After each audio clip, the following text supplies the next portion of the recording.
All right, friends, today we are going to be finishing our Edward Hopper inspired landscape by using paint. We're going to talk about how we can change the value of our colors we're going to use today by layering a darker color or layering a lighter color on top. So to get started, I'm actually going to start with my grass area down here in the foreground, and you will be given two different color sets today for paint. You will be given a cool color set which has hues of green, blue, and violet. You will also be given a warm color set which has hues of yellow, orange, red, and a light violet here. So to get started on the grass of the foreground, I'm going to get started with my cool color set, and I'm going to start layering in some green. Now, to have a lighter value of green, then you just need to add more water. And before I actually start painting down here, you're also going to be given a scrap piece of paper, and that's to test your value. So the more water that you use today, the lighter the value will be. And on your scrap piece of paper, you can test out different values. So I'll be giving you an extra piece of paper, and you can decide how much water you need. You can add just water to your scrap piece of paper and then wake up a color and add it on top and see what kind of value that will give you. If you have a little bit less water on your brush when you start painting, then that will give you a darker value for that particular color. And to make this green even darker, I can rinse my brush off and wake up a blue and layer that on top. So I'm going to show you that. So I have one color here, and then I'm going to rinse my brush off, and on top I'm going to add in some of this darker blue, and you can see that that is kind of like a blue green. Add some more green here, and we get that darker value green. So we don't want to mix the colors in the tray, but we can layer them on top of each other and get different values. And you can practice that on your scrap piece of paper before you actually apply it on your landscape. So I did practice some of the green values, so I'm going to go ahead and I'm going to make some of my paper wet. So the light is coming from this direction, which means I might get some cast shadows down here right in front of the house, and I might get some cast shadows or darker values down here in front of the lighthouse.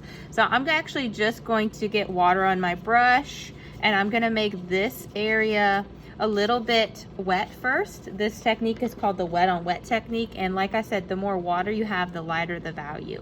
And then I'm going to take my green and just lightly spread that around. Because the paper is already wet, it kind of glides on a lot easier. Now, if you ever have your brush sounding really dry and scratchy, it means it's thirsty and it just needs more water. So this is just the green value with not as much water on it, and you can tell it is a little bit darker of a value.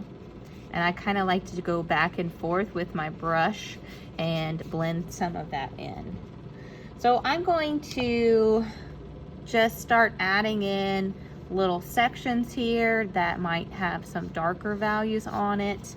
And there's two different types of greens. There is a kind of like a lighter green on your set, and then there's a darker green. But like I said, you can always layer colors on top once you have your paint on your paper. You can go back and make some areas darker. It is harder to make some areas lighter, so I'm gonna leave some white of my paper, and just with some water I'm gonna blend this, and those areas are gonna just stay a little bit lighter on my paper.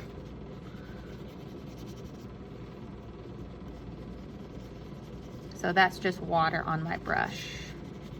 And I'm blending back and forth some of these areas.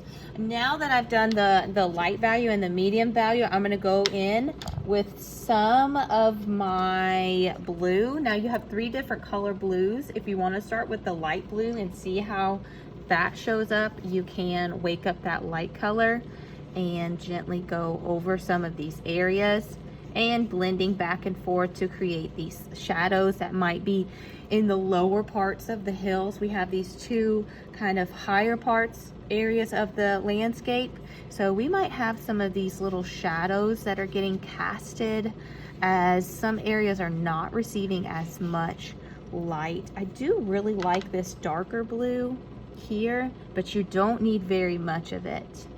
I'm gonna get some and blend it in with the green. If you have an area and you're like, that's too much blue, just go back over it with your green again and blend those 2 together like so.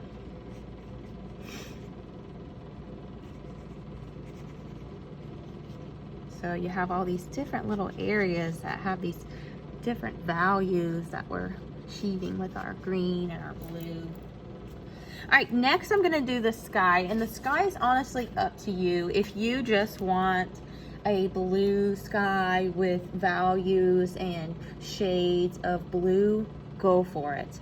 If you want sunset in your sky, I would say go for that. I'm gonna try and paint a sunset sky. So I'm gonna actually use my warm color set for that. I'm gonna get some of this area wet first. I'm gonna do the sunset maybe right here. Well, actually the light is coming from here, so maybe I'll do the sunset coming over there. So I'm gonna get this area wet first, and I'm gonna have some yellow hues. Rinse my brush off, go into this deeper yellow. I'm just kind of blending it in. Going into this orange, not very much of orange. It goes a long, long way.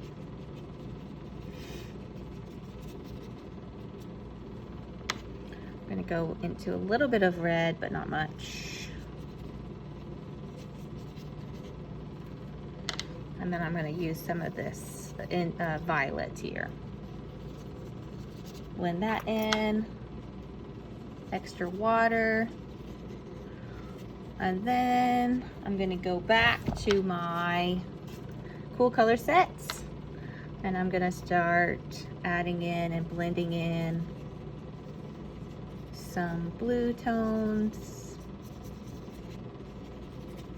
I'm going back and forth with my brush.